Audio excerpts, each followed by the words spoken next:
The Mark Cuban that we know now is a little different from the petulant version, although he has his moments now as well. But he certainly cleaned it up a little bit more adult.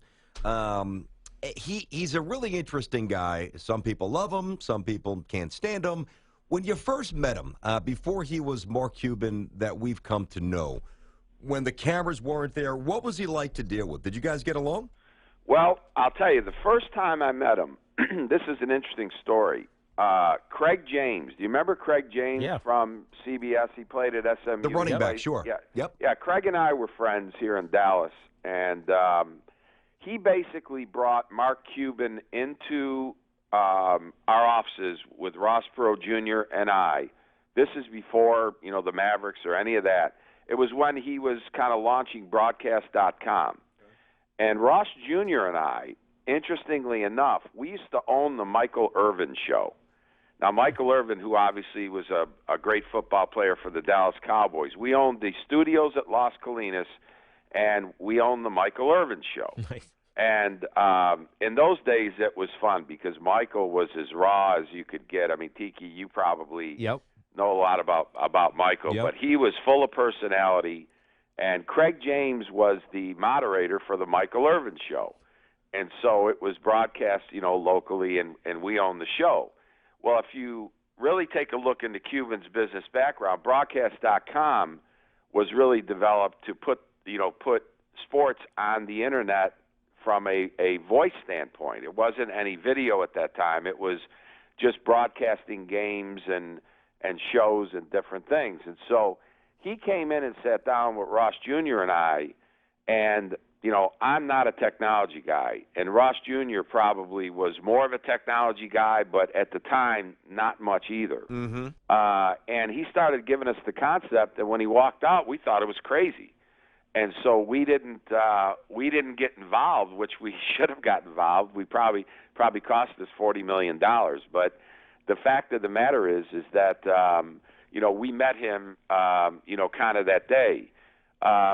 In 1999, there was some discussion internally about what were we going to do with the team. We had just gotten the arena approved. It was under construction. The economics for the team was set. We made a hell of a buy from the original owner, Don Carter. And there was some discussion internally about what were we going to do. And Mark Cuban was in the market for a team, and he was looking at Denver. Denver, the Pepsi Center, the whole thing was for sale, and he wanted to buy the Mavericks. He was a Maverick fan, and he countered his own offer, 2 or 3 times. And candidly, he wanted the team.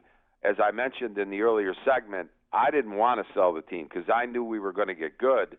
And again, I used the phrase, I was the captain of the Titanic for 2 or 3 years, and so it would have been fun to own the team at a time when we were now starting to get really good. But, he made an offer and made another offer, and Ross Jr. made a decision as the majority partner that it was time for us to sell the team. So that's what we did.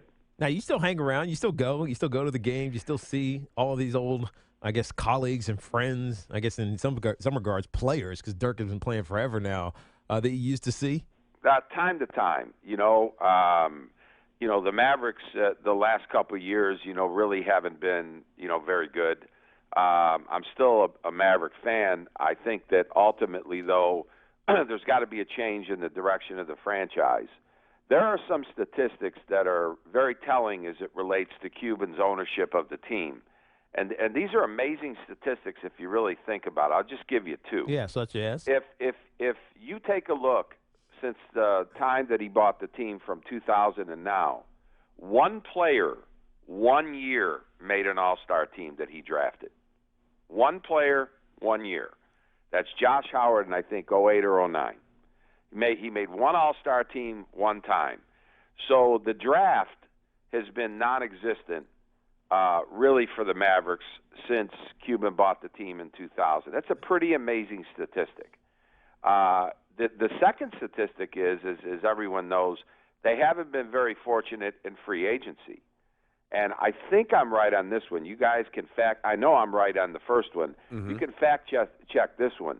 But in free agency started in earnest our first year, 1996. Yep. That's when Shaq went from Orlando to the Lakers, and they drafted or they traded for Kobe. Yep, Charlotte, Knicks got Allen Houston. Absolutely, that was a busy summer. So '96 was the start of all that. Yep. I signed a guy by the name of Chris Gatlin. Do you guys remember him? I remember everybody. Of course, I remember Chris. Gat is one of the all-time greats who has really not done well in his life after basketball. That I didn't know. That's sad. Okay. Yeah, has not done well, and he came from a great family, and I wish him well. Gotcha.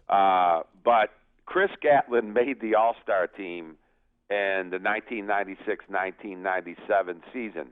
He's the only free agent in Mavericks history ever to make an All-Star team. Now, they've had guys that they've traded for that have made All-Star teams. So when you take a look at this, it's kind of amazing. Those are amazing statistics for a franchise. In 2006, well, actually in 2004, I think the worst scenario imaginable fell on the Mavericks when they were unable or unwilling to sign Steve Nash, and they let him go to Phoenix for no compensation. I think if Nash was on that 2016, I don't think there's any question that they would have won that championship. And then, of course, in 2011, Dirk put the team on his back with Jason Terry and Jason Kidd, who then came back to the Dallas Mavericks via trade kind of at the end of his career, and they were able to put a run together where they took Wade and LeBron out. But if you really take a look at the whole scenario, those are some pretty amazing statistics when you really think about a 17-year period. Yeah, but here's the thing, Frank, and you can position these stats one of two ways, the way you did, and I'm actually at some point I'm going to get around to the free agency and check that on my own, although I certainly take your word for it. I just want to make sure we didn't miss anybody. They still win, going back to the early days, 52, 58, 60, 67, 51, 50, 55. I mean, so does it really matter? Who they draft or who they sign, they win. And what's the difference? It doesn't matter until you get into a stretch that you're in now where, you don't really have all-star caliber young players. And, Don Nelson, I'm a disciple of Don Nelson Sr. He believed that you had to build a team through the draft. He believed that free agency was important, but it was supplemental to the fact that you had to go out and you had to find good, young, talented players. I mean, you look at the Mavericks roster now, they don't have an all-star on their team. Short of Dirk in the last, how many years, they really haven't had an all-star caliber player on the team. And, of course, yes, from 2002, let's say, to 2011, they won a lot of games, no question about it. But they had a superstar in Dirk Nowitzki that was really coming into his own, and somebody you could build around. In the NBA, you have to have all-star quality players, or you're not gonna win. And I think the way that they've set this thing up now, they've gone into the free agency. They got Harrison Barnes. They went out and got Wesley Matthews, which I believe they overpaid for. They were unable to make the deal with Jordan out of the Clippers because of that whole mess that they got involved with there. Yep. So, I just think, again, I think that it's a varying schools of thought about how do you build a team. Let me ask you this, Frank. Not a lot of time, but I definitely want to get your thoughts on this. My wife's from Dallas, so I'm pretty in tune with the day-to-day politics of what's happening there.